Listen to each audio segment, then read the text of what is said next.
பேரவைத் தலைவர் அவர்களே, மாண்புமிகு உறுப்பினர் அவர்கள் சொன்னாரு சிப்காட் அங்க நல்ல முறையா நடைபெற்று இருக்கிறேன்.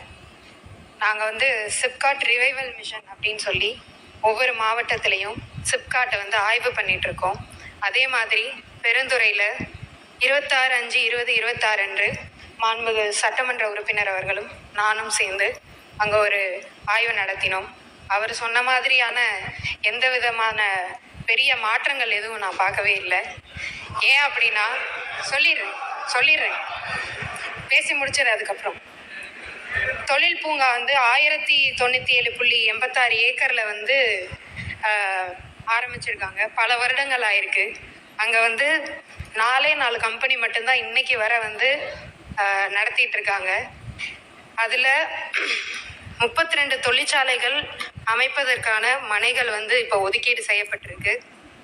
அங்க முதலீட்டாளர்கள் கூட நம்ம ஒரு ஆய்வு நடத்தினோம். அவங்களுடைய கோரிக்கை எல்லாமே தண்ணீர் அங்க இல்லை, ரோடு வசதி இல்லை, தெருவிளக்குகள் இல்லை, சரியான பஸ் வசதிகள் அங்க இருக்க மக்கள் சிப்காட்டுக்கு வர முடியாத நிலைமையில தான் இன்னமும் இருந்துட்டு இருக்குன்னு பல கோரிக்கைகள் வச்சாங்க.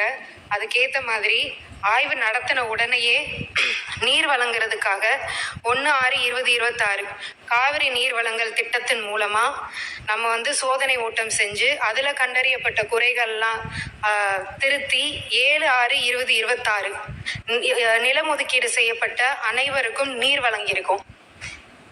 இதுல 2வது முறையா TNPL மூலமா நீர் வழங்குதல் திட்டமும் செயல்படுத்தப்பட்டிருக்கு.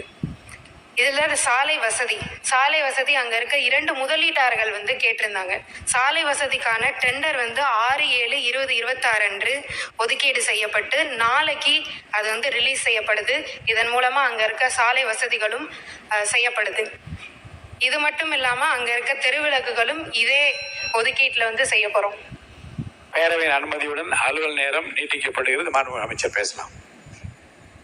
இதை தவிர அங்க இருக்க ஒரு பெப்சிகோ நிறுவனம் பல ஆண்டுகளா DTCP அனுமதி இல்லாம இருந்துட்டு இருந்துச்சு. அவங்களுக்கு உடனடியா நம்ம இன்னைக்கு பண்ணி கொடுத்துருக்கோம். இதை தவிர பேருந்து வசதி இல்லை அப்படின்னு சொல்லி பொதுமக்களும் கேட்டிருந்தாங்க. சிப்காட்டுக்கு வரவே முடியல அப்படின்னு சொல்லி. அப்பதான் லோக்கல்ல இருக்க ஜாப் ஆப்பர்ச்சுனிட்டி அதிகமாகும். அதுக்கான வசதிகளும் ஏற்படுத்தி தருவதற்காக TNSTCக்கு கடிதம் எழுதி அதுக்கான சேவைகளும் நம்ம இப்ப தொடங்கியிருக்கோம்.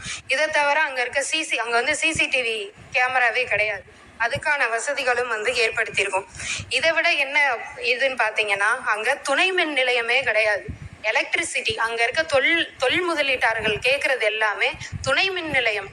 அதாவது எலக்ட்ரிசிட்டி இல்லாம எப்படி ஒரு தொழில் நம்ம ஆரம்பிக்க முடியும்?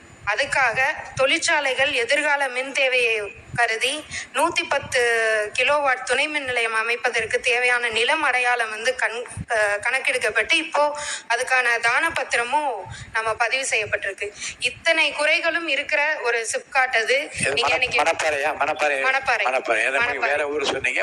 மணப்பாறை இது இங்க மட்டும் கிடையாது, பல இடத்துல சிப்காட் இதே நிலைமையில தான் இருக்கு. போய் பாத்தீங்கன்னா பொட்டல் காடா தான் இருக்கு. நிலம் மட்டும் வாங்கி ஒதுக்கீடு வச்சிருக்காங்க. ஆனா இங்க தொழில்கள் எதுவுமே இன்னும் வரவே இல்லை. இங்க இருக்க சட்டமன்ற உறுப்பினர், நம்ம தர்மபுரியில இருக்கிற சட்டமன்ற உறுப்பினர் அவர்களே அதை ஏத்துப்பாங்க. அப்படிப்பட்ட நிலைமை இருக்கு. அதையெல்லாம் மாற்றி முதல் ஆய்வு பண்ணோம். அதுக்கான டெண்டர்களையும் விட்டு அதுக்கான வசதிகளையும் இப்போ நம்ம மாண்புமிகு முதலமைச்சர் அவர்கள் மூலமா பண்ணிட்டு இருக்கோம்.